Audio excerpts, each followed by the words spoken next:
It's never happened before. Never happened before. I am genuinely very happy for the Predators.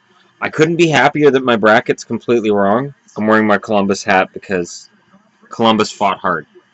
Um, Unfortunately, they'll be remembered for losing it in 5. But they fought really hard.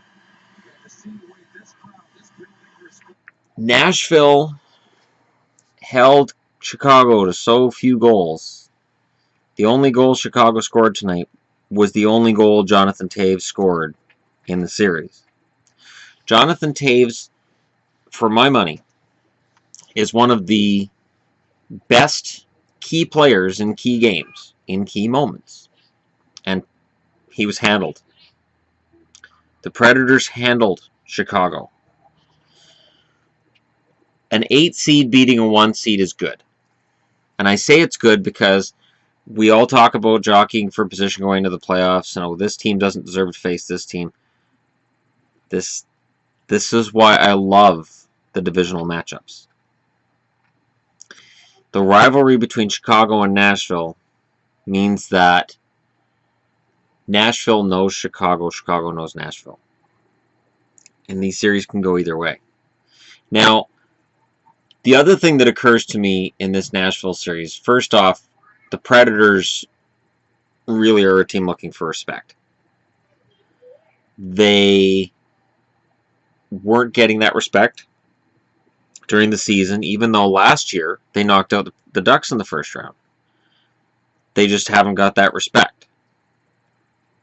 They just sent Chicago packing. Chicago is the 3rd team to go packing in the first round.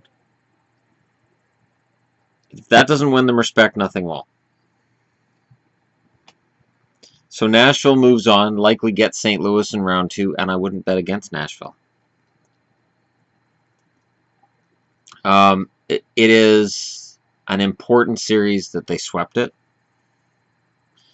It is important that they get time off now, and they're showing PK Subban celebrating, and he waits at the bench and slaps hands with all his teammates and does a little dance as he goes off the ice. PK Subban is having a lot of fun right now. And when PK Subban is really enjoying hockey and having a lot of fun, he's one of the best in the game. So Nashville is on their way. And they're on their way at the expense of a team that, I don't know, what do you do? What do you do with Chicago? You've got Crawford, who's a good goalie. Nothing wrong with Crawford. You've got a blue line that from 1 through 6 is really good. You can roll 4 lines. I don't know what you do. And that's a serious question. When you see Calgary get eliminated last night, you can go, well, Calgary's got some up-and-comers, and they'll switch out their goaltending. They'll come back next year, and maybe things get better. What are you switching in Chicago? And before anybody says get rid of Kane or Toews, that's not going to happen. They will continue to eat $20 million in cap. And that is a lot of money.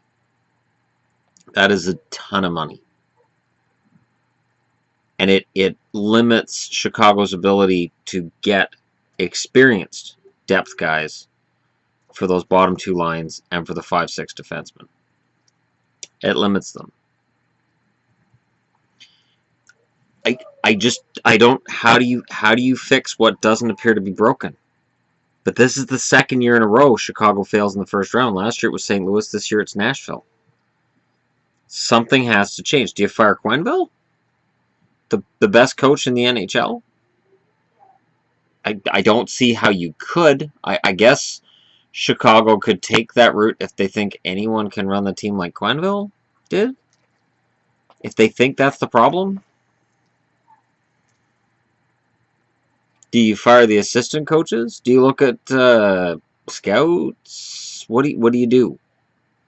Like, Stan Bowman's got some hard questions to ask himself now. How do you fix what doesn't appear to be broken until the playoffs roll around? And last year, St. Louis, you could say, well, it was close. It's like I said with Calgary. See, if the series had gone 7, you go, well, it was close. No, this year, Chicago didn't get close. This year, Chicago can't say, well, if this puck went this way and this puck went that way.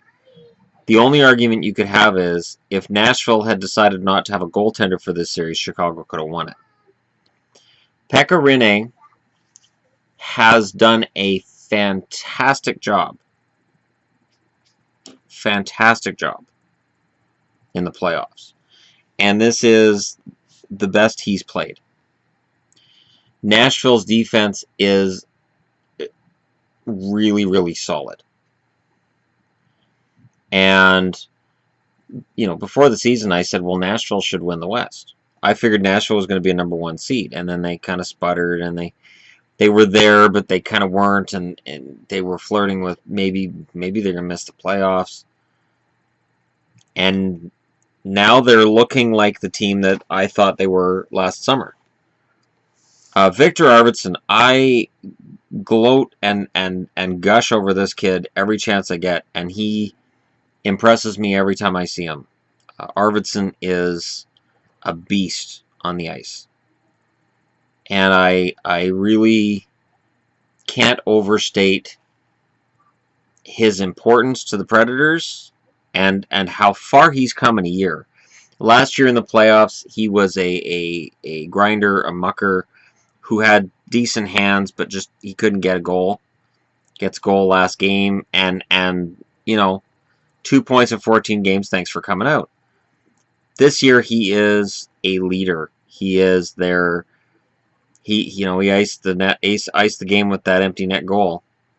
When it looked like Chicago was starting to show signs of life, that big power play, Taves finally gets off the snide. Chicago's applying pressure.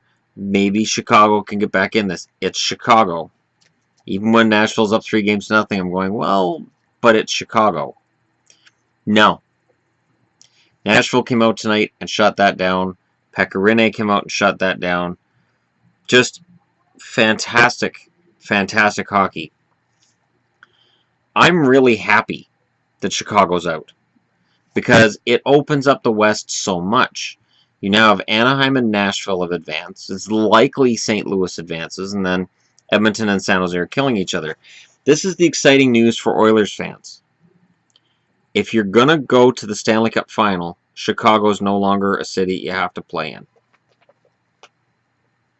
So if you're a fan of the Oilers right now, there's an opening to get to the Stanley Cup final that would have been thought unthinkable before the playoffs started. At the very least, I figured Chicago gets to round 2. I don't know if Chicago would have won round 2 against either Minnesota or St. Louis, but at least they get to round 2.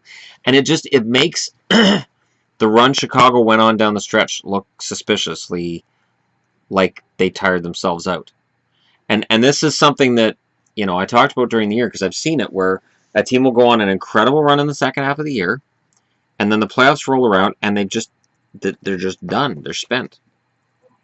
I'm not saying that happened here, but it looks suspicious. It definitely looks suspicious. So, good on Nashville. I am very impressed with what Nashville did here. And if you're a fan of the Predators, you got to be just celebrating like crazy because you slayed Chicago. There's a lot of fans outside of Chicago that will be very happy not to see Chicago win another Stanley Cup. Personally, I don't have a problem with it one way or the other. I like Chicago well enough that I don't hate them winning a Stanley Cup. But I would rather see Nashville win it than Chicago.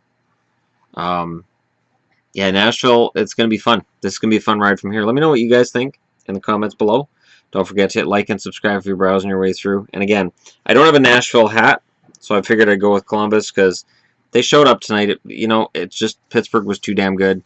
And Chicago may have showed up tonight, but these guys were too good.